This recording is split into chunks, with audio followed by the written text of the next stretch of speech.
Henry Climbs a Mountain. Inspired by the life of Henry David Thoreau, by D.B. Johnson.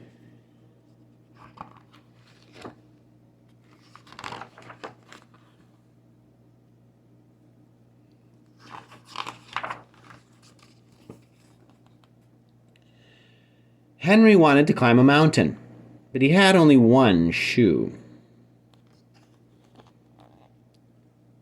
His other shoe was at the shoemaker's being fixed. I'll get it on my way, he thought.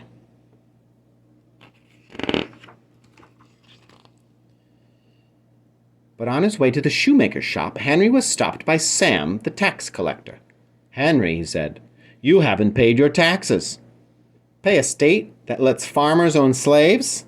Never," said Henry. "You'll have to pay or go to jail," Sam said. "Then take me to jail," said Henry. And Sam did.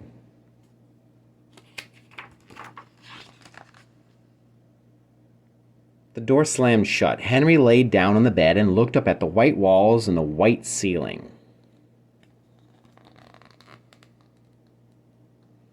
He put his bare foot against the wall. "I wish I had my other shoe," Henry thought.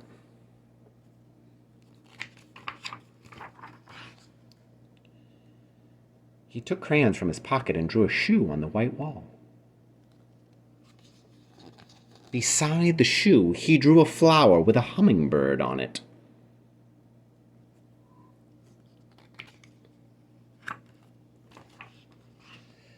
Next, Henry drew the tree the hummingbird lived in.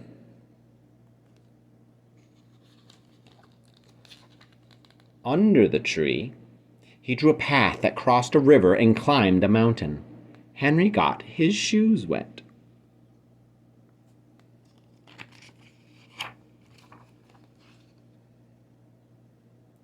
As he drew up the wall, he sang a song. "The bear goes over the mountain, the bear goes over the mountain, the bear goes over the mountain to see what he can see." Henry climbed up waterfalls. He marched in and out of clouds.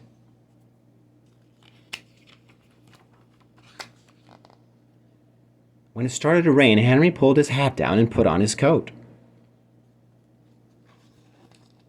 He drew a hawk soaring in the clouds on the ceiling.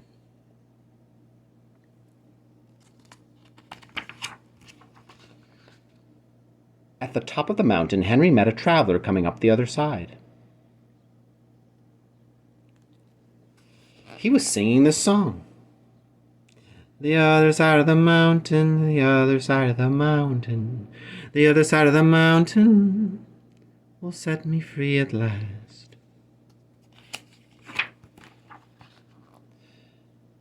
Henry and the traveler sat together on the mountaintop.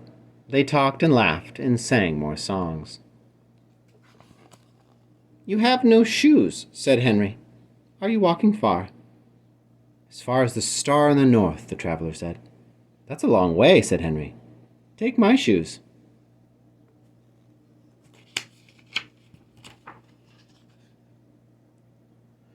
The traveler put on Henry's shoes.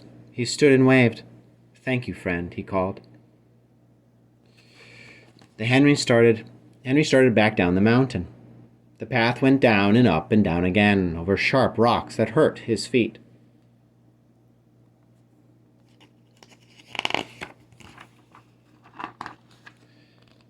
He tripped over tree roots and logs in the path. "Ouch," said Henry. Once, he caught his foot in a rabbit hole.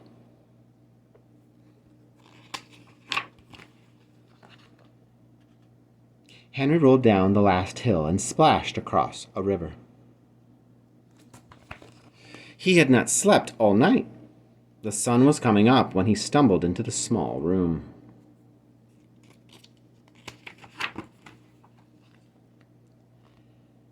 Just then the door opened. It was Sam. "Someone has paid your taxes, Henry," said Sam. Sam said, "How does it feel to be free?"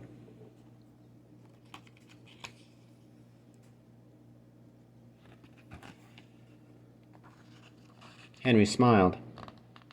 "It feels like being on the top of a very tall mountain," he said. Then he walked to the shoemaker's shop to buy a new pair of shoes.